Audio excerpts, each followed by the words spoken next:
इस कार्यक्रम के पुण्यार्चक हैं श्रीमती सरोज, श्री सुनील, प्रतीक जैन, आशिका जैन, अंकित एवं Khushboo Pataudi. Firm Saroj roofing private limited, Cochin. Shri Rajendra Prasad ji Jain, Shrimati Mamta ji Jain, Shri Prashant ji Jain, Shrimati Divya Jain, Paras Jain, Bharat Jain एवं समस्त परिवार, मुंबई।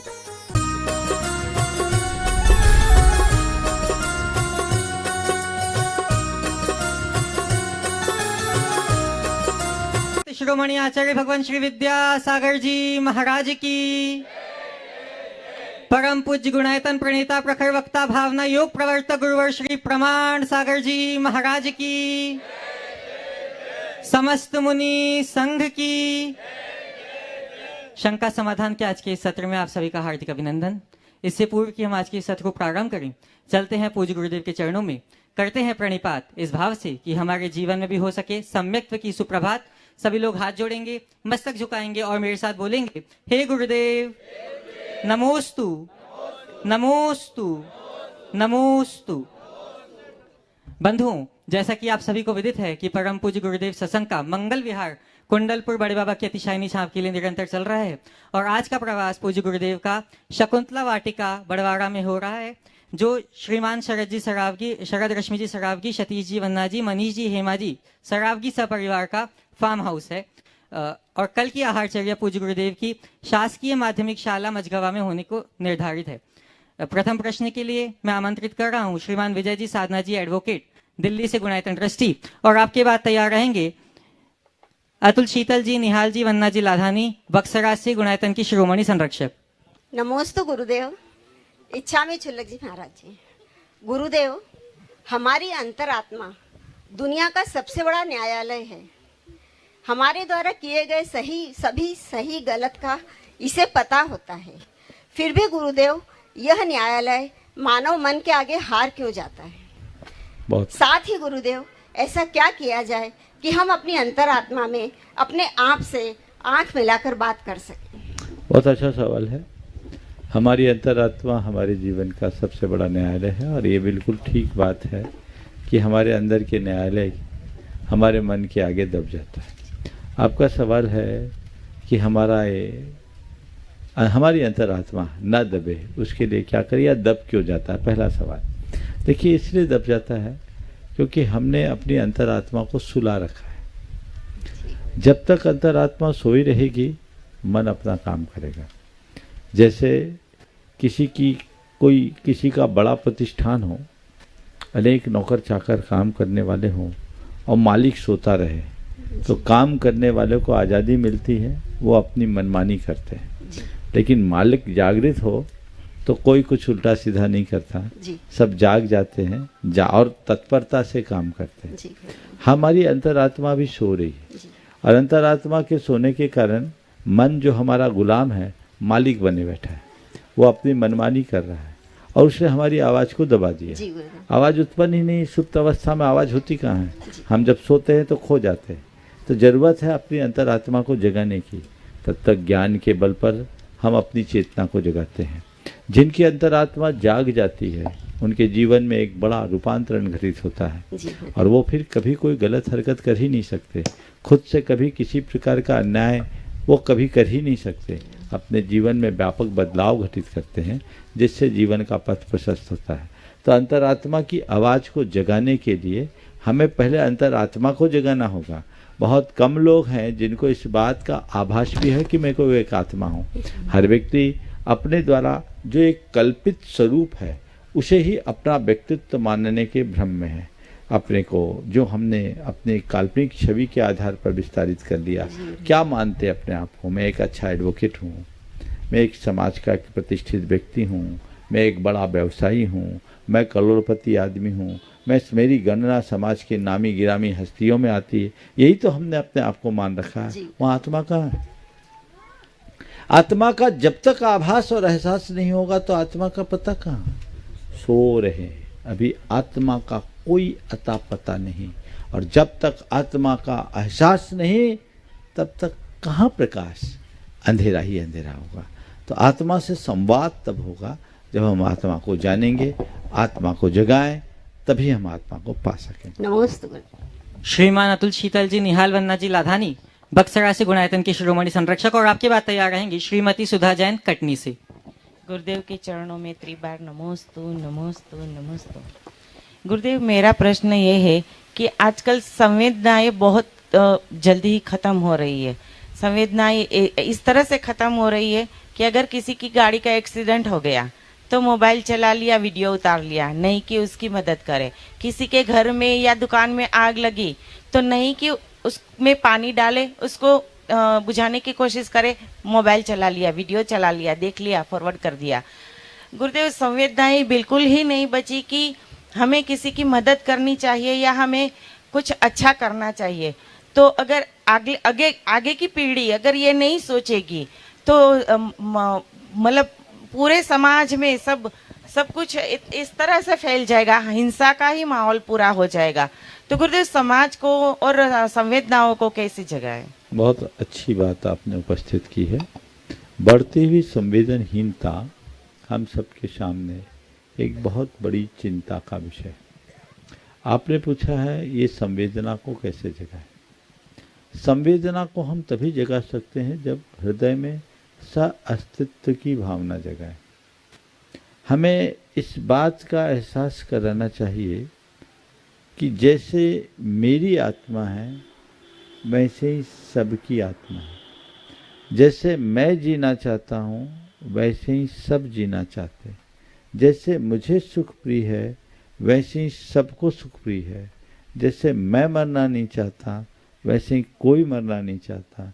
जैसे मुझे दुख अप्रिय है वैसे ही सबको दुख अप्रिय है। ये आत्म साम्य की अनुभूति के बिना हम संवेदना कहाँ जगा सकते हैं। हम अपने भीतर की संवेदनशीलता को तभी व्यापक बना पाएंगे जब हम औरों के अस्तित्व को अपने समान माने। भगवान महावीर कहते आया तुला पयासु, संसार के सभी प्राणी को अपने समान देखो। अब ये खत्म हो गया। हमारे यहाँ तो सर्व के प्रति संवेदनशील होने का विधान है। अब तो अपनों के प्रति भी संवेदना नहीं, क्योंकि अपनत्व खत्म हो गया। और जब तक अपनत्व नहीं जगेगा, अपनों के प्रति संवेदना प्रकट नहीं होगी, जीवन का पथ प्रशस्त नहीं हो सकता। तो जीवन को सही दिशा में आगे बढ़ाने के लिए हमें चाहिए कि हम सह-अस्तित्व की भावना को जगाएं। सह-अस्तित्व से संवेदनशीलता बढ़ती है और यही वे दो तत्व हैं जिससे अहिंसा का प्रसार हो सकता है। नमोस्तु गुरुदेव, नमोस्तु। श्रीमती सुधा जी जैन, कटनी से। और आपकी बात तैयार रहेंगे सुरभि सतीश जी जैन, पाटन परिवार, कटनी से। नमोस्तु महाराज जी। सभी महाराज जी 108 प्रमाण सागर महाराज जी को नमोस्तु। सभी चुल्लक महाराज जी के चाम। महाराज जी, मेरा ये प्रश्न है कि ग्रस्तों के लिए प्रतिमा का क्या स्वरूप है और ग्रस्त में रहते हुए कैसा सामंजस्य बैठाए कि हमारे व्रतों में दोष भी ना लगे और कोई परेशान भी ना हो। प्रतिमा तो गृहस्थों के लिए है, साधुओं के लिए नहीं। तो जो प्रतिमा का स्वरूप है वो गृहस्थों के लिए है। 12 व्रत और उनके अतिचारों को ध्यान में रखें और निर्दोष पालन करें, तब प्रतिमा फलेगी। सुरभि सतीश जी जैन, पाटन परिवार, कटनी से। और आपकी बात तैयार रहेंगे अनुज जी जैन, कोतमा से। मुनिषी, मेरे इष्ट गुरु के चरणों में बारंबार नमोस्तु। गुरु ही मूरत भगवान की, गुरु ही चारों धाम है।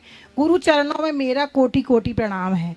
मुनिश्री जी, आप हमेशा अपने प्रवचन में 4 बातें बोलते हैं। मेरा भी प्रश्न उन्हीं 4 बातों को लेकर है कि मुनिश्री जी, दुख कैसे बढ़ता है? किसी व्यक्ति की उपेक्षा करने से या अधिक अपेक्षा रखने से, या अनजाने में किया हुआ कार्य, अज्ञान दिशा में लिया हुआ अज्ञान। क्या ये 4 बातें दुख बढ़ाने का कारण बन सकते हैं या और भी हो सकते हैं? ये कारण बन सकते हैं, लेकिन इन सब को अगर एक में कहें तो मैं ये कह सकता हूँ मनुष्य का अज्ञान ही दुख का कारण है। यदि सही ज्ञान हो जाए तो सारा दुख समाप्त हो सकता है। नमोस्तु गुरुदेव। अनुज जी जैन, कोतमा, पद यात्रियों की पूरी टीम के साथ। और आपकी बात तैयार रहेंगे विक्रम जी जैन, अंबिकापुर से, गुणायतन ट्रस्टी। पद यात्री तो इधर बैठे हैं, बाद में होंगे। चलो बोलो। महाराज जी के चरणों में त्रिवार नमोस्तु नमोस्तु नमोस्तु। महाराज श्री, हम लोगों के जीवन में एक प्रश्न है कि महाराज जी, हम अपने जीवन में स्वयं का निर्णय तो लेते तो हैं, लेकिन उसमें हम कायम नहीं रह पाते हैं और दूसरों के निर्णय पर निर्भर रह जाते हैं, जिससे वह निर्णय सही नहीं हो पाते हैं और हमें अपने स्वयं के निर्णय लेने में क्या करना चाहिए जिसमें हम सवित रहें महाराज जी? आपके प्रश्न का अर्थ से मुझे ऐसा प्रतीत हो रहा है मानो आप ये कहना चाहते हैं हम अपना स्वयं निर्णय कैसे लें, दूसरों के निर्णय पर निर्भरता हमारी कैसे समाप्त हो। ये बात सही है कि जो व्यक्ति दूसरों पर निर्भर रहता है वो निर्भर ही रह जाता है, निर्भर नहीं हो पाता। लेकिन जो खुद पर निर्भर होता है वो सबका भार मिटाने में समर्थ हो सकता है। आत्मनिर्भर अपने आप को बनाने का प्रयास करना चाहिए और परमुखापेक्षिता से स्वयं को बचाने की कोशिश होनी चाहिए। आपने जो कहा कि हम अपना निर्णय खुद कैसे लें, तो उसके लिए व्यक्ति को धीरे धीरे शुरुआत करनी चाहिए। दूसरों पर डिपेंड रहने की जगह थोड़े थोड़े निर्णय खुद से लेने की कोशिश करनी चाहिए। गलतियां करके ही इंसान सीखता है, तो कोई गलती हो जाए तो उसकी समीक्षा करे और मन ही मन संकल्प करे कि दोबारा ऐसी गलती की पुनरावृत्ति नहीं करूँगा, तो निर्णय लेने में सक्षम हो जाएंगे। लेकिन जिनके मन का आत्मविश्वास कमज़ोर होता है, कहीं मुझसे गलत ना हो जाए, कहीं मुझसे गलत ना हो जाए, कहीं मुझसे गलत ना हो जाए, वो हर काम पूछ पूछ के करने का आदी और अभ्यासी हो जाता है। और जो व्यक्ति हर काम को पूछने का आदी बन जाता है वो परनिर्भर ही बना रहता है। नहीं, आत्मविश्वास ऐसा होना चाहिए कि मुझे अब अपना रास्ता खुद तय करना है, मुझे निर्णय लेना है और जो भी निर्णय मैं लूँगा उसको सही साबित करूँगा। कदाचित गलत भी हो जाए तो अपनी दृढ़ता के बल पर उसे पलटने में समर्थ हो सकूँ। नमोस्तु महाराज, नमोस्तु। विक्रम जी जैन, अंबिकापुर से गुणायतन ट्रस्टी, पदयात्रियों के पूरे संघ के साथ। और आपके बाद तैयार रहेंगे राकेश जी, अंजू जी जैन, शिरोमणि संरक्षक गुणायतन। ओम रीवा। नमोस्तु गुरुदेव। मेरा एक छोटा सा प्रश्न है, उससे पहले मैं 4 पंक्तियों के साथ अपना प्रश्न शुरू करूंगा। पंक्तियां भी झेलना पड़ेगी, बोलो।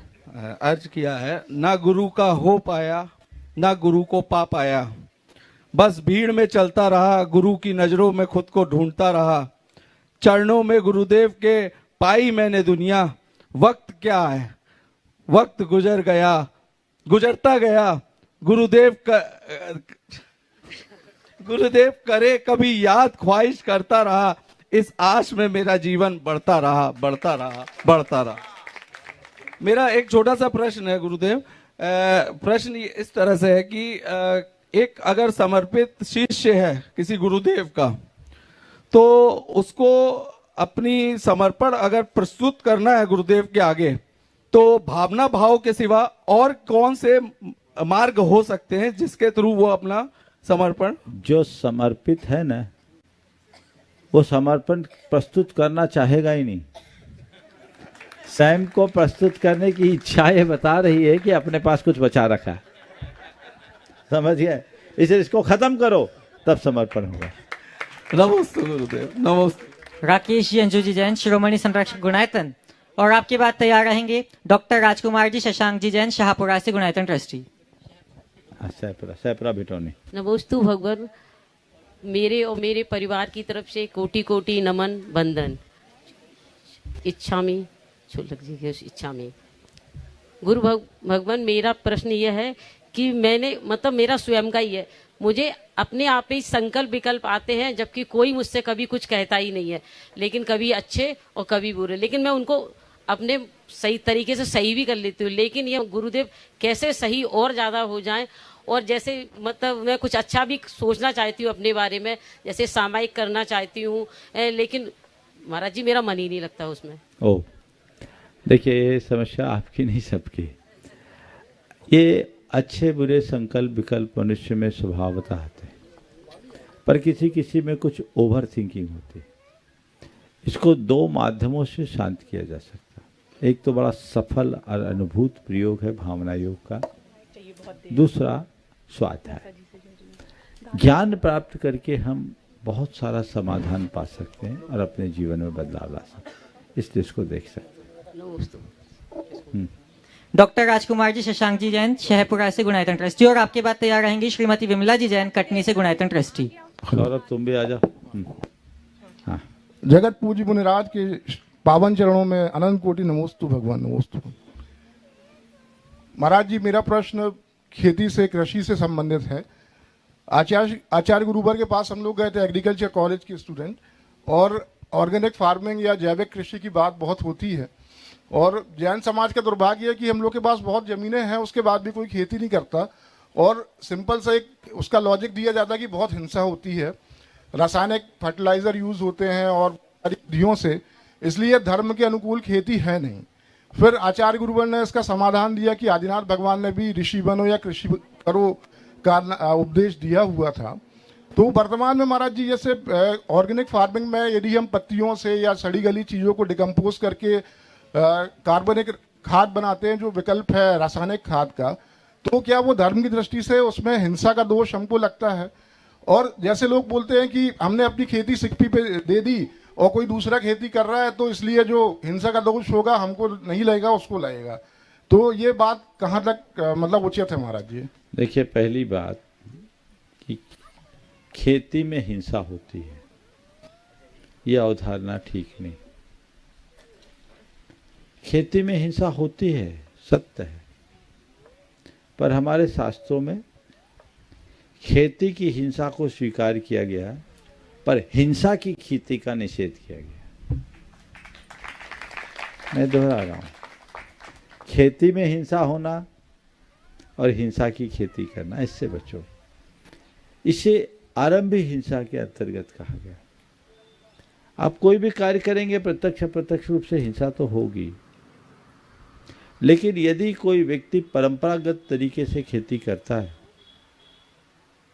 जिसमें किसी भी प्रकार की संकल्पी हिंसा की कोई संभावना नहीं है, तो वो गृहस्थ के लिए क्षम्य है। क्योंकि किसान अगर खेती नहीं करेगा, अनाज और फसल का उत्पादन नहीं होगा, तो खाएंगे क्या? इसलिए भगवान ऋषभदेव ने षट कर्मों में कृषि कर्म को रखा, जो एक आर्य कर्म है, उत्तम कर्म है। कृषि और पशुपालन दोनों इसी के अंतर्गत आते हैं, ये किया जा सकता है। लेकिन इसमें कीटनाशकों, रासायनिक उर्वरकों और इस तरह के खादों का अंधाधुंध प्रयोग कतई उचित नहीं है। ये हिंसा है, इससे बचना चाहिए। और आज पूरे विश्व में इस पर बहुत गंभीर चर्चा हो रही है, सब लोग इसकी वकालत भी कर रहे हैं। तरह तरह की बीमारियां भी इससे लोगों के अंदर प्रकट हो रही है, जो बहुत गंभीर चिंता का विषय है। इसलिए अगर कोई खेती करता है तो उसे करने की पूर्ण स्वतंत्रता है, करना भी चाहिए, वो उसका कर्तव्य है गृहस्थ का। हमारे देश में एक कहावत है, उत्तम खेती मध्यम बान, अधम चाकरी दुख निदान। तो खेती को उत्तम कर्म कहा है, खेती आर्य कर्म है, खेती करने का निषेध कहीं नहीं, लेकिन पारंपरिक कृषि होनी चाहिए। आजकल जिस तरह की खेती का चलन हो गया, वो हिंसा, उससे बचना चाहिए। आपका जो दूसरा सवाल है कि हमने दूसरों को ज़मीन सौंप दी, अब वो जो करे हमको पाप थोड़ी लगेगा। तो कोई दूसरा मारेगा और तुमने मारने के लिए अपना मैदान दे दिया, तो तुम पाप के भागी नहीं होगे क्या? सिक्किमी का पैसा ले रहे हो कि नहीं ले रहे हो? हजारों हजार रुपया लेते हो आप लोग, तो वो कीटनाशकों का प्रयोग कर रहा है। कीटनाशक से जो जीवों की हिंसा हो रही है, उसके भागीदार आप बन रहे हो। इसलिए जो ये सोच करके कि हम दूसरों को सौंप दे रहे हैं, मेरे ख्याल से 5-7 हज़ार रुपये एकड़ से कम तो मिलता नहीं होगा। ज़्यादा मिलता है महाराज, 50,000 रुपये। 50,000 रुपये एकड़, 30-40 हज़ार। ये गोटे गांव वाले खड़े हैं, उधर ज़्यादा चलता है। सैपरा गोटे गांव तो गढ़ है। तो ये अब 30-40 हज़ार रुपये एकड़ की जो तुम्हारी कमाई हो रही है, ये कमाई किससे दे रहा है? वो कमा रहा है तब दे रहा है ना। तो वो कीटनाशकों का प्रयोग करके अगर कर रहा है, तो आप महापाप के भागी हैं। इसलिए क्रांति होनी चाहिए, पारंपरिक कृषि को बढ़ावा देने का, जो देश की सेहत को भी बचाए और आपको हिंसा से भी बचाए।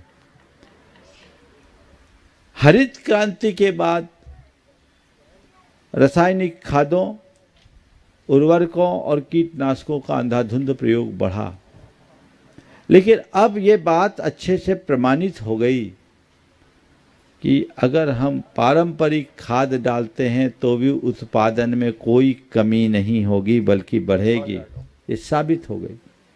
ये बात प्रमाणित हो चुकी है कि एक बार रासायनिक खाद डालने से जमीन की उम्र 5 वर्ष घटती है, वो क्षारीय बनते जा रही है, और देसी खाद डालने से उसकी उम्र 3 वर्ष बढ़ती है, ऐसा कहा जाता है। कीटनाशकों का जो प्रयोग आजकल की फसलों में हो रहा है उसका असर कीड़ों पर कम, फसल और फसल का उपभोग करने वालों पर ज़्यादा है। कीड़े तो अपना रेजिस्टेंस पावर डेवलप कर रहे हैं और कीटनाशकों का प्रयोग करने के कारण जो फसल रक्षक कीट है वो भी नष्ट हो जाते हैं। असर अनाज पर है और उसका प्रभाव माँ के दूध में भी आ गया, जिसमें डीटीटी का परसेंटेज पाया जाने लगा। किडनी की बीमारी, लीवर की बीमारी और अन्य प्रकार की कैंसर जैसी जानलेवा बीमारी के पीछे ये एक बड़ा कारण है। इसलिए आज आप जो अनाज खा रहे हैं, सब्जियां खा रहे हैं, फल खा रहे हैं, वो जहर खा रहे हैं साथ में। 1000 प्रकार की बीमारियां हैं। इसलिए क्रांति की जरूरत है पूरे संसार में, और जिनके पास सुविधा है उनको इस तरह का उत्पादन करना चाहिए, तभी वो ठीक होगा और सबके लिए लाभकारी हो। नमस्ते। श्रीमती विमला जी जैन कटनी से गुणायतन ट्रस्टी, और आपकी बात तैयार रहेंगे रशिल वर्धन सिंघई जबलपुर से। हे गुरुदेव बोल देना। हाँ, हे गुरुदेव नमोस्तु नमोस्तु नमोस्तु। चुल्लक जी को शामी महाराज जी, प्रशस्त पुण्य क्या है? और दूसरा चालू नहीं है? हाँ बोलो, सुन रहे हैं। हाँ। और दूसरा महाराज जी, भरत चक्रवर्ती के 99 पुत्र निगोस से निकल के आए थे और मनुष्य भाव धारण किया और उसी भाव से वे मोक्ष चले गए। इस बीच उनने कौन सा ऐसा पुण्य बांधा कि वो मोक्ष को प्राप्त हो गए? देखिए, सबसे पहली बात, आगम में प्रशस्त और अप्रशस्त पुण्य की बात नहीं की गई। ये आगम का शब्द नहीं। आगम में पुण्यानुबंधी पुण्य और पापानुबंधी पुण्य की बात जरूर की, अथवा सातिशय पुण्य और निरतिशय पुण्य की बात जरूर की। तो महाराज जी सुनो पूरी बात, अभी आपका उत्तर मैं दे रहा हूँ, नहीं तो आप पूरा टाइम प्रश्न में ही ले लोगे तो उत्तर में मैं क्या दूंगा। तो सातिशय पुण्य और निरतिशय पुण्य को पहले समझिए, या पुण्यानुबंधी पुण्य और पापानुबंधी पुण्य को समझिए। सातिशय पुण्य वह पुण्य है जो अपने उदय में और हमारी बुद्धि को निर्मल करे और पुण्य के कार्य में लगाकर नवतर पुण्य का अर्जन करे और पाप का नाश कराए। निरतिशय पुण्य जो केवल पुण्य का फल दे, पाप का नाश न करे। सातिशय पुण्य परंपरा से मुक्ति का कारण है और निरतिशय पुण्य संसार का कारण होता है। इसके अलावा जो पुण्यानुबंधी पुण्य और पापानुबंधी पुण्य है वो भी अलग अलग तरीके का। पुण्यानुबंधी पुण्य से तात्पर्य उस पुण्य से है जो अपने उदय में हमारी बुद्धि को निर्मल कर नए पुण्य के कार्य में लगाए, और पापानुबंधी पुण्य वह पुण्य है जो हमारी बुद्धि को भ्रष्ट कर भोगासक्त बनाए, बुरे कार्यों में लगा दे। तो पापानुबंधी पुण्य जब तक उदय में रहता है व्यक्ति फलता फूलता है, बाद में उसका पतन हो जाता है, और पुण्यानुबंधी पुण्य से जीवन का उत्कर्ष होता है। चलिए महाराज जी, भरत चक्रवर्ती का भरत चक्रवर्ती के 923 पूछ, बिल्कुल ठीक है, प्रश्न से अलग हो गया। एक प्रश्न की अनुमति से आपने 2 पूछा, आगे के लोग एक ही पूछेंगे। वो संयोग था, इसी को बोलते भवितव्य। नमस्ते महाराज जी। रशिल जी का प्रश्न पहले ही पूछ लिया गया है। बंधु खड़े हो जा। हाँ है, सवाल है, बोलो। नमस्ते महाराज जी, नमस्ते। हम कोई व्यापार करते हैं, उसमें हमारा धर्म के सिद्धांत आते, हमें क्या करना चाहिए जिससे हम दोनों चीज का तालमेल बना सके? क्या हम अपनी जगह भी जाति पूज कर देना चाहिए? देखो, बिल्कुल सही बात है। व्यापार करो, व्यापार तो तुम्हारी जीविका के लिए जरूरी है, उसके बिना तुम्हारे जीवन की गाड़ी नहीं चलेगी। लेकिन व्यापार कैसा करो? ऐसा व्यापार करो जिसमें अल्पतम हिंसा हो, अधिकतम आय हो और न्यूनतम व्यस्तता हो। अगर जिस कार्य में सीधे सीधे जीव हिंसा की संभावना दिख रही है वैसा व्यापार मत करो। इसी तरह आप अपने भूमि भवन आदि किसी को किराए पे दे रहे हो, उससे रेंटल अर्निंग हो रही है, तो देखिए आप किसको दे रहे हैं। अगर किसी शराब के काम के लिए आप दो, किसी नॉन वेज वाले को दो, या अन्य किसी हिंसा का काम करने वाले को दोगे, तो वो हिंसा की कमाई आपके घर आई। ऐसा व्यापार नहीं होना चाहिए। चल नमस्ते बंधुओं, इस अष्टानी का मास में गुणायतन के शिरोमणि संरक्षक व्रती श्रावक ब्रह्मचारी डीसीजी जैन ने अष्टानी की उपवास सानंद संपन्न किए हैं। वह आज पूज्य गुरुदेव के चरणों में अपने व्रती परिवार के साथ चरण वंदनार्थ पधारे हैं। मैं चाहूंगा आप सभी उनकी तपोनिष्ठा की भूरी भूरी प्रशंसा करें और वो अपना प्रश्न प्रस्तुत करें। आपके बाद तैयार रहेंगे संजीव जी जैन पिंकू कटनी से। नमोस्तु महाराज श्री, नमोस्तु नमोस्तु, पूरे परिवार का नमोस्तु महाराज जी। चुल्लक जी महाराज को इच्छामी महाराज। एक तो मैं कानिधि का प्रश्न आया है, धर्म के पथ पर चलने वालों की प्रारंभिक अवस्था में तप त्याग व भावना में क्रम से क्या रखा जाए? भावना के बारे में कह सकते हो महाराज? ओ, पहले तो मैं चाहूँगा जोरदार अभिनंदन कीजिए। आपके कटनी में ही इन्होंने मुनि श्री प्रणम सागर जी के सानिध्य में इस बार 8 उपवास किया। पिछली 28 में हमारे पास थे। आपके सानिध्य में किया। इस उम्र में भी लगातार इस तरह लगना, और गुणायतन के शिरोमणि संरक्षक भी हैं। बहुत अच्छी बात है। आपके उपवास की साधना निर्बाध हुई, पारना आज ही हुई, वो आपकी बोली से लग रही है। आपने पूछा है कि धर्म के क्षेत्र में प्रारंभिक चरण में चलने वाले लोगों को त्याग तप और भावना में किसको प्रधानता देनी चाहिए?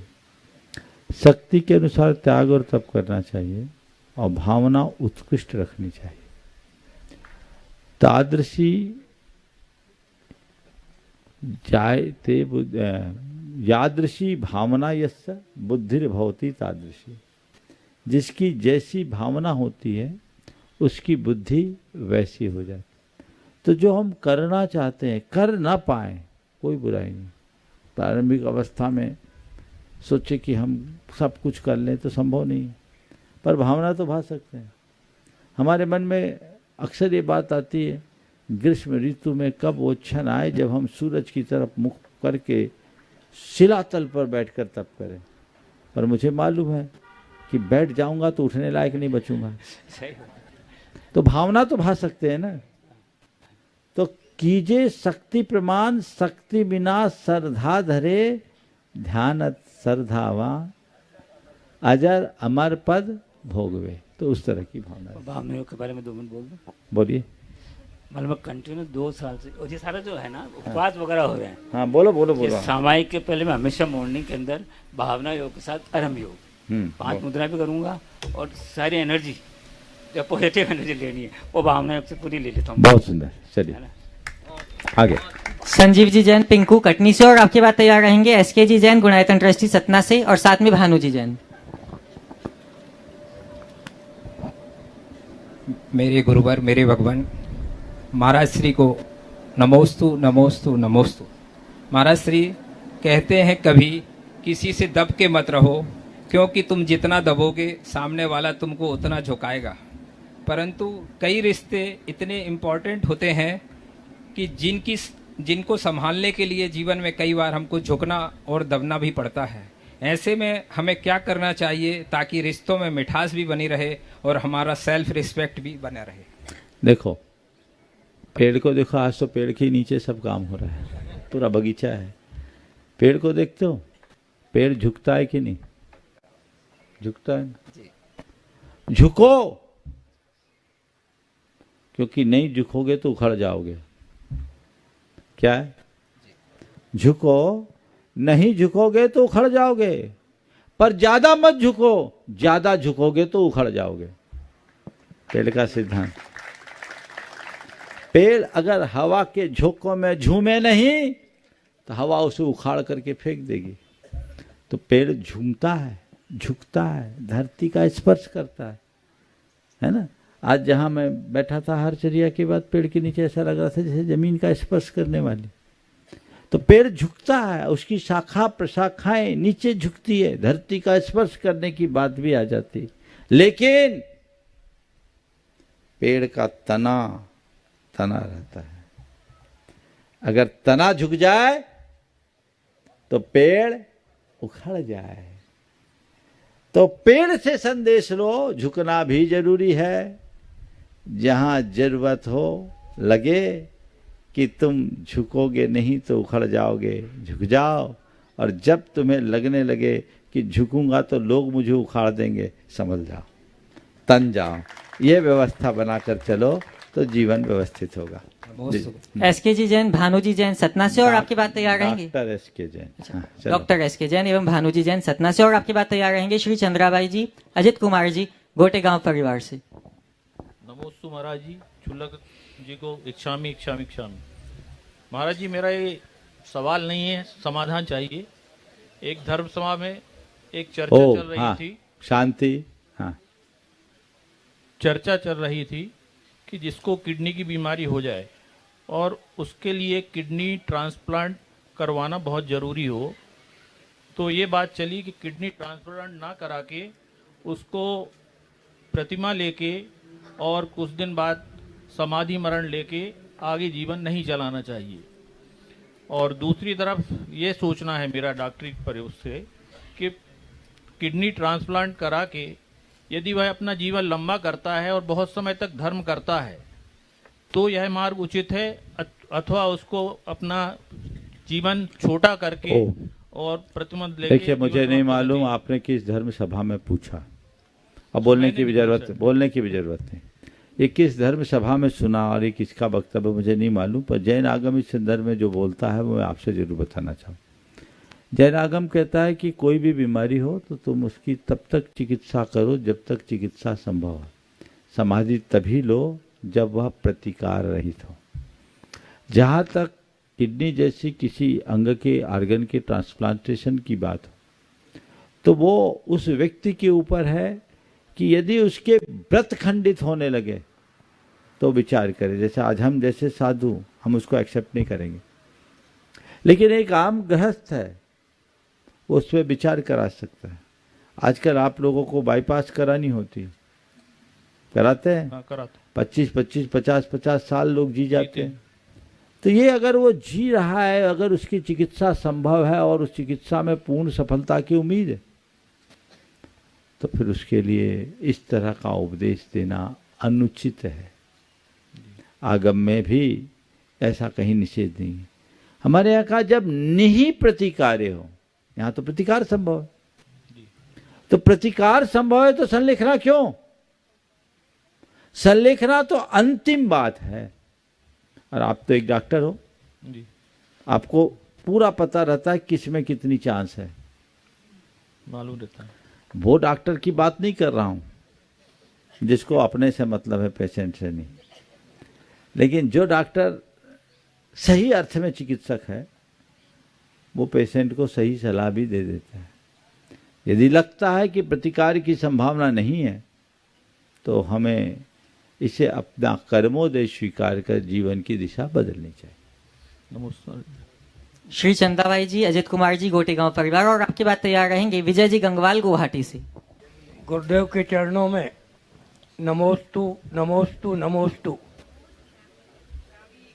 इच्छामी महाराज जी, इच्छामी महाराज जी। हाँ बोलो। महाराज जी, आजकल समाज में एक जो चलन चल रहा है कि जिस शोक के समय में 3 दिन में फिर भी, क्या इस संबंध में आप प्रकाश डालें? कई बार बोल चुका है, ये लोगों ने शॉर्टकट अपना लिया। कायदे से 3 दिन में उठावना कर लेना सुविधा की दृष्टि से बात अलग है, पर उसे 13वीं नहीं कहना चाहिए। 13वीं तो 12 दिन के बाद ही होते हैं, तभी वो दान, पात्र दान और देव पूजा का अधिकारी होता है। अब तीसरे दिन ही समाज रहती, आदमी को तो दान भी भीड़ में देना दिखता है, तो सारी घोषणाएं उसी दिन कर देते हैं। ये आगम के अनुकूल नहीं। नमोस्तु महाराज जी, नमोस्तु। मुनि श्री के पावन चरणों में मेरा परिवार और मेरा और दिगंबर जैन समाज गुवाहाटी का नमोस्तु नमोस्तु। हाँ बोलो बोलो बोलो बोलो। और छुल्लक जी महाराज का इच्छामी इच्छामी। महाराज श्री, आजकल स्वाध्याय का प्रचलन प्रायः कम होने लगा है। आजकल स्वाध्याय का प्रचलन प्रायः कम होने लगा है तथा कुछ बड़े उम्र के लोग ही स्वाध्याय करते दिखते हैं। ऐसा हम क्या कर सकते हैं कि स्वाध्याय या क्लास हो और उसमें हम युवाओं को जोड़ सकें? देखिए, स्वाध्याय को हमें नए तरीके से कराना होगा। पारंपरिक तरीके से जो होता है वो बातें आज की पीढ़ी को समझ में नहीं आती। हम तार्किक तरीके से, मनोवैज्ञानिक ढंग से अगर तत्व की बात को प्ररूपित करें तो स्वाध्याय। क्या ये शंका समाधान स्वाध्याय नहीं है? लोग लाभान्वित हो रहे हैं, युवा पीढ़ी भी जुड़ रही है। तो हमें कोई भी स्वाध्याय है उसका स्वरूप सुनिश्चित करना चाहिए। नमस्ते गुरु। अगले प्रश्न के लिए मैं आवाज दे रहा हूँ तपन जी को, गुणायतन के जो होनहार शिल्पकार हैं, और आपके बाद तैयार रहेंगे अरिहंत जी बिट्टू, कटनी से गुणायतन के शिरोमणि संरक्षक। होनहार नहीं, सिद्ध हस्त शिल्पकार है। दे होनहार और शिल्प हस्त में बहुत अंतर। हाँ, शब्द अच्छा दो। एक बार जोरदार अभिनंदन कीजिए।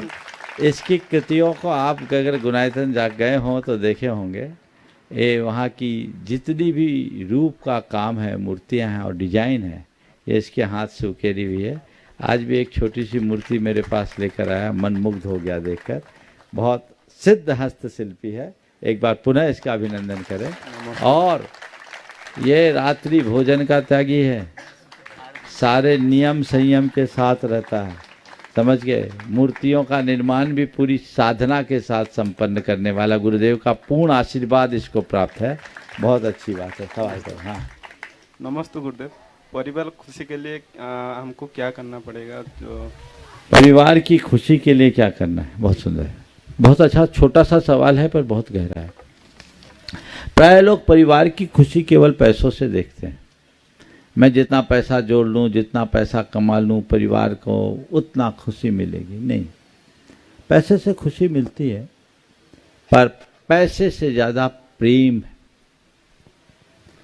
पैसा तुम्हारे पास कितना हो, परस्पर में प्रेम नहीं है तो कोई खुशी होगी क्या? सब एक दूसरे को देखे मुंह बनाए फिरेंगे।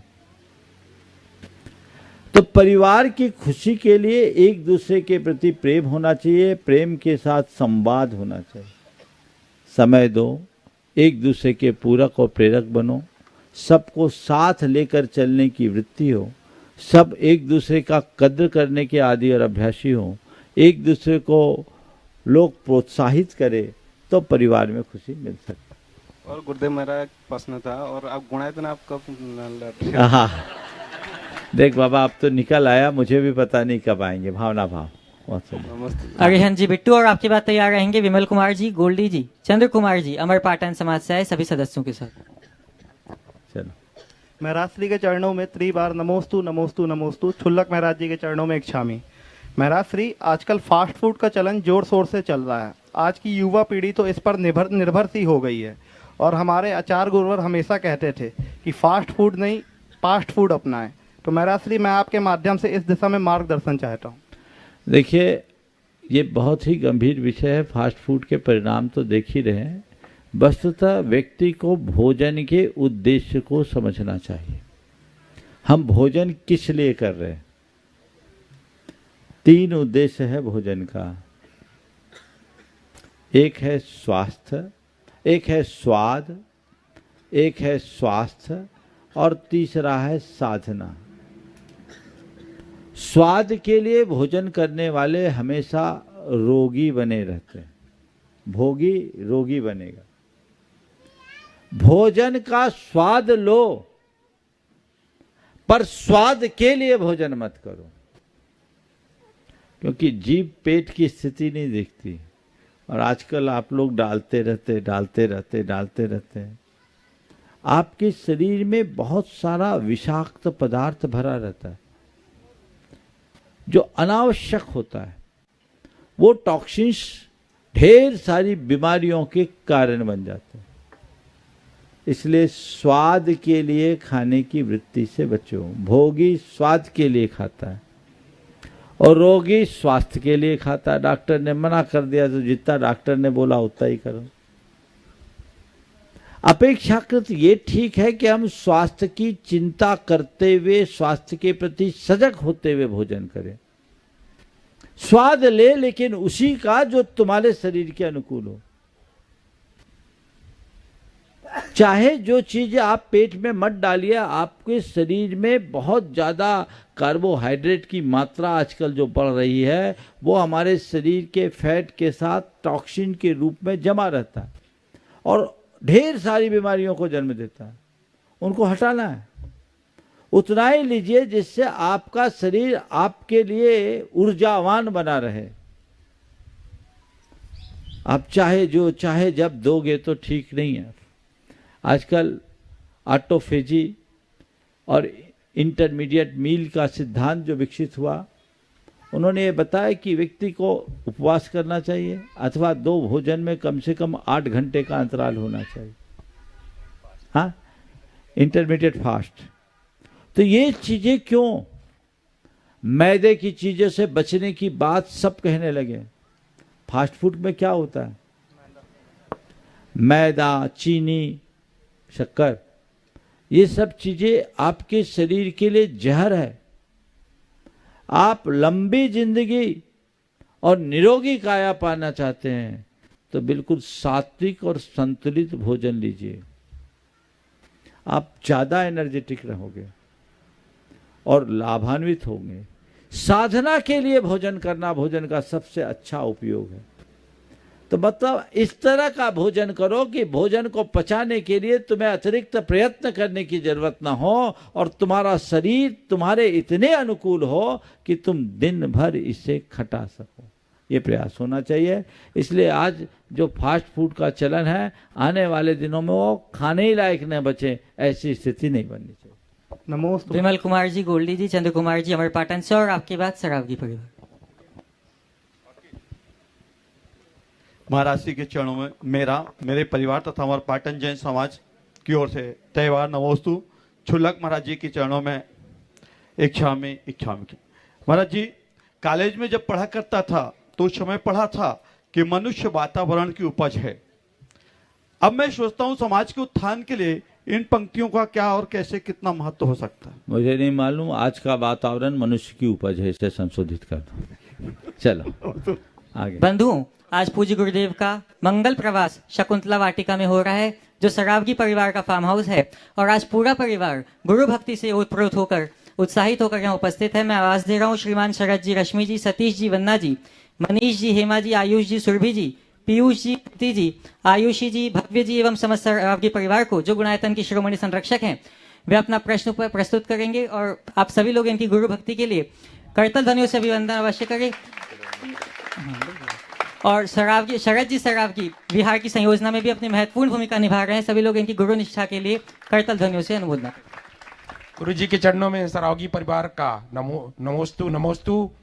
गुरु जी, ये तो बिहार सामान्य रूप से चल रहा था और मेरा घर रास्ते में पड़ गया और आपके चरण पड़ गए, इसके लिए हम बहुत चरण मस्तक, पूरा परिवार बहुत ही प्रफुल्लित है। सभी को यहाँ देखकर मेरा मन बहुत खुश है।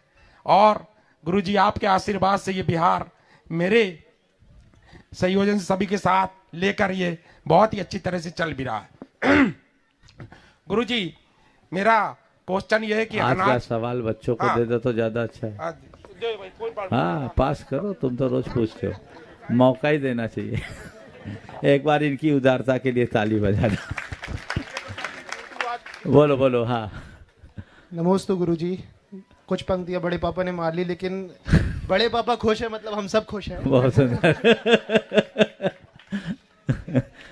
गुरु जी, आज का सवाल जो है कुछ लोगों को चुभेगा, लेकिन ये प्रैक्टिकल सवाल है बहुत, क्योंकि कटनी हमारा बहुत छोटा शहर है। यहाँ पे लोग जो हैं रात के 2 बजे भी खड़े हो जाते हैं एक दूसरे की मदद करने के लिए, लेकिन क्योंकि यहाँ सब एक दूसरे को बहुत अच्छे से जानते हैं तो लोगों में बहुत जलने की भी भावना है यहाँ पे।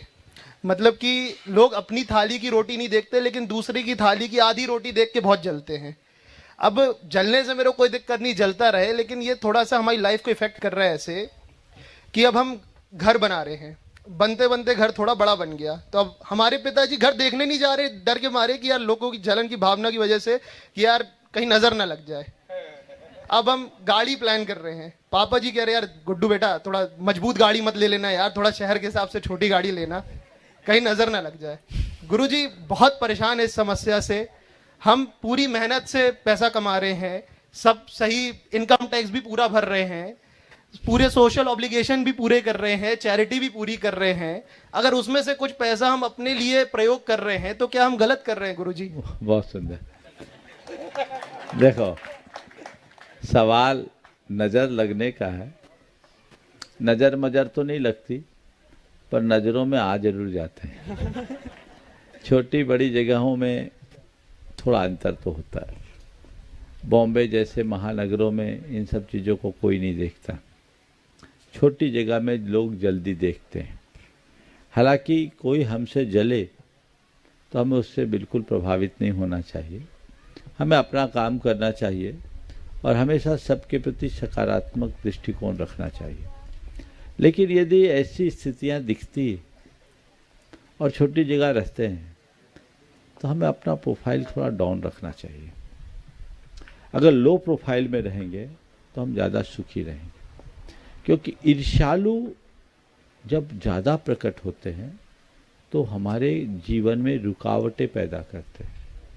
हमें दिख रहा है, ठीक है, हमारे पास पैसा है, हम सक्षम हैं, हम सब कुछ कर सकते हैं और उसका उपभोग भी कर सकते हैं, पर हम देश काल की स्थिति को देखते हुए अपनी प्रोफाइल को मेंटेन करें तो हमें ज़्यादा सुकून देगी। हम किसको दिखा रहे? हम एक सामान्य हिसाब से भी अपना जीवन बिता सकते हैं, तो इसको मेंटेन करना चाहिए। और एक सज्जन है जो अमेरिका भी रहते हैं और जयपुर भी रहते हैं, हर अर्थ में सक्षम, लेकिन उन्होंने जयपुर में बहुत साधारण गाड़ी ही रखी, कभी लग्जरी गाड़ी नहीं रखी। उनसे किसी ने बोला आप तो सब गाड़ी रख सकते हैं, बोले रख तो सकता हूं पर मुझे जरूरत नहीं है, यहाँ मुझे रहना भी बहुत थोड़ा है, यहाँ मैं किसको दिखाऊं? मेरा यहाँ का स्टेटस यही है तो मैं यही रखता हूँ। बच्चों को अपना स्टेटस दिखाना है तो मैं उनसे कहता हूँ अमेरिका में तुम्हें जो चाहिए सो लो।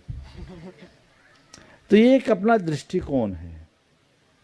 तुम जैसे युवा, निश्चित ऐसी बातों में हो सकता है तुम्हारे पिताजी से मतभेद भी होता होगा, क्योंकि तुम लोगों की अपनी एक आकांक्षाएं होती, और आज का यंगस्टर इन सब चीज़ों में, मैं तुम्हारी बात नहीं कर रहा हूँ, सबकी बात कर रहा हूँ, वो इन सब चीज़ों को ज़्यादा एंजॉय भी करना चाहता है, फोकस भी करना चाहता है, कहता दूसरे क्या करें। लेकिन अनावश्यक हम दुश्मनों को पैदा क्यों करें? यदि किसी की आंखों में हम गड़ रहे हैं, हालांकि हमारा कोई कसूर नहीं, तो हमें थोड़ा सा सतर्क होकर चलना चाहिए। इसमें हमारी भलाई है, सावधान होकर चलें, ज़्यादा सुकून दें। धन्यवाद गुरु। नमस्ते गुरु जी।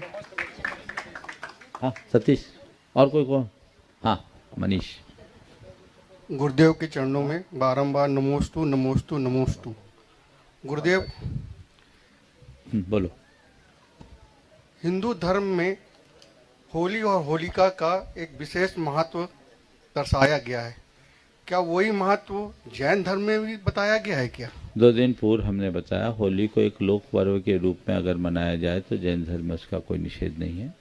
होलिका की जो कथा है उसका जैन परंपरा से सीधा कोई संबंध नहीं है। जैन परंपरा में अष्टानिका के समापन में अष्टानिका के 8 दिन महाअनुष्ठान होता है, और नंदीश्वर द्वीप में देवता लोग जाकर के पूरा चारों निकाय के देव जाकर अपनी पूजा आराधना करते हैं, वही उत्सव है अष्टानिका के समापन का। बाकी इसका और कोई, इससे जैन धर्म का कोई संबंध नहीं। नमोस्तु गुरुदेव। प्रश्न के लिए आएंगे पंकज जी पार्षद ललितपुर से, साथ में नयन भाई जी। पूज गुरुदेव के चरणों में बारंबार त्रिकाल बार नमोस्तु नमोस्तु नमोस्तु। गुरुदेव महाराज जी, आज लोग प्रतिमा की पूजा भगवान को पाने के लिए नहीं, बल्कि धन, दुकान, जमीन, जायदाद, सुख सुविधा और स्वर्ग पाने के लिए क्यों करते हैं? महाराज जी कृपया शंका का समाधान करें। जमीन, जायदाद, धन, पैसा, सुख सुविधा पाने के लिए क्यों? स्वर्ग पाने के लिए क्यों करते हैं? इसलिए कि उनको भगवान बनना ही नहीं, जो चाहिए उसी के लिए तो करेंगे। भगवान बनना कौन चाहता है? समझ गए? वस्तुतः धर्मी होना कोई बड़ी बात नहीं, पर तत्व ज्ञान के साथ जुड़ना जीवन की सबसे बड़ी बात है। तो हम तत्व ज्ञानी बनकर अपने जीवन को आगे बढ़ाएं। जो व्यक्ति की दृष्टि में आत्मा होती है, जो तत्व ज्ञान की तरफ अपनी रुचि रखकर चलता है, उसके जीवन में इस तरह का स्खलन नहीं। नमोस्तु महाराज जी, नमोस्तु महाराज। हाँ। अगले प्रश्न के लिए सौरभ जी जैन जयपुर से, और आपकी बात तैयार रहेंगे अजय जी एडवोकेट दिल्ली से। नमस्ते महाराज जी, आपके चरण कमलों में बारंबार नमोस्तु नमोस्तु नमोस्तु। महाराज जी, स्थिर यश सुख की कामना से बहुत सारा समय व्यतीत हो गया। अब ऐसा आशीर्वाद दीजिए, मार्ग बताइए कि स्थिर यश सुख की कामना से अपने कदम बढ़ाते चले। बहुत सुंदर, एक बार जोरदार अभिनंदन कर दीजिए इस परिवार का। इनमें जो सौरभ है, आचार्य श्री की बातों को विद्यासागर .गुरु के माध्यम से सब तरफ फैलाते रहें, और इनके बड़े भाई सचिन जो अभी उपस्थित नहीं है, ये माता पिता है, प्रामाणिक समूह को पूरी तरह से आगे बढ़ाने में बहुत बड़ी भूमिका है। आपने जो सवाल किया कि हम अस्थिर यश प्रतिष्ठा की चाह से मुक्त होकर स्थिर यश और प्रतिष्ठा को पाने के लिए क्या करें, ये बहुत अच्छी बात है कि आपको सांसारिक यश प्रतिष्ठा अस्थिर दिख रही है, लोगों को तो वही शाश्वत दिखता है, ये सुरक्षण है। यदि ये एक बार जीवन में घटित हो गया तो जीवन की दिशा में बहुत बड़ा परिवर्तन हो जाता है। हम तो ये कहेंगे आत्मा के स्वरूप को समझे और मोक्ष मार्ग के अनुकूल वर्तन करना शुरू करें, जिससे हमारे जीवन का पथ प्रशस्त हो। सौरभ। नमोस्तु महाराज जी, नमोस्तु महाराज जी, नमोस्तु महाराज जी। आचार्य श्री के आदर्शों को संस्कृति बनाने के लिए जो एक विशेष प्रयास होना चाहिए, अभी मैंने एक छोटा सा कोशिश करी थी, नंदीश्वर भक्ति लोगों को पढ़ाने के लिए कहा, अष्टानी का पर्व थी। तो महाराज जी मेरी एक इच्छा है कि जो आचार्य श्री के पुराने प्रवचन हैं और जिसपे कई महाराज जी माता जी ने कुछ पुस्तकें भी लिखी है, जैसे समयोपदेश वगैरह, इन सबको कंबाइन करके एक ऑनलाइन कोर्स बनाया जाए या कोई ऐसी चीज की जाए कि आपका प्रस्ताव बहुत अच्छा है, इस मंच का विषय नहीं है, जरूर इस पर काम करना चाहिए। आगे। अजय जी एडवोकेट दिल्ली से, और आपकी बात तैयार रहेंगे शुमाली जी जैन जबलपुर से।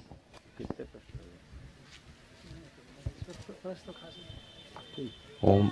गुरुदेव के चरणों में कोटि कोटि वंदन, छुल्लक जी के चरणों में इच्छामी। गुरुदेव मेरा प्रश्न है या समाधान चाहते हैं कि सम्यक दर्शन और सम्यक ज्ञान के क्षेत्र में तो श्रावक आगे निकल जाते हैं, जब सम्यक चारित्र की बात आती है तो उसको अंगीकार करने में पीछे हो जाते हैं। तो अपने ब्रेन को कैसे ट्रेंड करें कि सम्यक चारित्र को भी, उसको चारित्र को भी अंगीकार करें, जो श्रावकों के गुण हैं उसको फॉलो करें। देखिए, चारित्र को अंगीकार करना है तो कुछ मत करिए, चारित्र के आराधकों के साथ रहना शुरू कर दीजिए।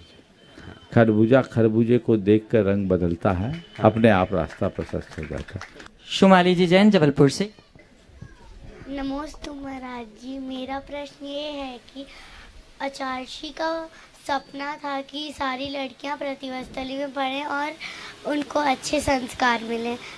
मेरी मम्मी मेरा एडमिशन प्रतिभास्थली में करा रही है, लेकिन मेरे को वहाँ नहीं जाना क्योंकि मैं अपनी मम्मी के बिना कहीं दूर नहीं जाती। बेटा, कुछ बनना है तो करना पड़ेगा ना। एक बार जाके देखो, तेरी एक मम्मी छूटेगी, तुम्हें कई मम्मी मिल जाए। समझ गए? अपने आप को कुछ बनाना चाहती हो तो बस सोच लो कि जो गुरुजी ने सोचा हमें वही और केवल वही करना है। समझ गए? चलिए, और कोई नाम है? अंकुर जी जैन गोशलपुर से अपना प्रश्न प्रस्तुत करेंगे, और आपकी बात तैयार रहेंगे पूनम जी सिंघई राजिम से। जल्दी। नमोस्तु गुरुजी, इच्छामी महाराज जी। गुरुजी मेरा प्रश्न ये है कि घर को गुरुकुल जैसा कैसे बनाया जाए? घर को गुरुकुल जैसा बहुत कठिन काम है। घर को घर जैसा बनाने की बात पूछो तो ज़्यादा अच्छा है। समझ गए? गुरुकुल तो बहुत आगे की बात है। बस गुरुकुल के आदर्शों को हम आत्मसात करें तो घर को कर सकते हैं। मैं देख रहा हूँ कुंडलपुर की क्षेत्र कमेटी संतोष जी सिंघई के नेतृत्व में आई है, ये माइक उनके पास पहुँचाया जाए। परम पूज्य मुनिश्री जी के श्री चरणों में त्रैवार नमोस्तु नमोस्तु नमोस्तु। पूज्य मुनिश्री जी, आचार्य पदन रोहण दिवस का कार्यक्रम कुंडलपुर में सानंद संपन्न हो, आपका अतिशीघ्र वहाँ आगमन हो और उसका निर्देशन हम सबको प्राप्त हो, ऐसी भावना से आपके श्री चरण हम सभी निवेदन कर रहे हैं, कृपया निर्देश। बहुत बहुत सुंदर बात है। देखिए, सबको पता है एक ही तारीख हम सबको सामने रखना है, वो तारीख है 16 अप्रैल मंगलवार, जो हम अपने गुरुदेव की इस परंपरा को विच्छिन्न बनाने का महाअनुष्ठान करेंगे। उस दिन सारे भारतवर्ष नहीं, सारे संसार के लोग वहाँ उपस्थित होंगे और कमेटी ने बहुत तत्परता के साथ सारी व्यवस्थाएं बना रखी है।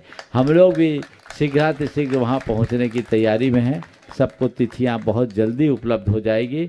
बस हम लोगों को तो एक ही काम करना है, गुरुदेव ने जो आदर्श हम सबको दिए हैं और जो परंपरा हमें प्रदान की है, यावत चंद्र दिवाकर उसे सुरक्षित रखने का प्रयत्न करना है। इसी भाव के साथ चलेंगे।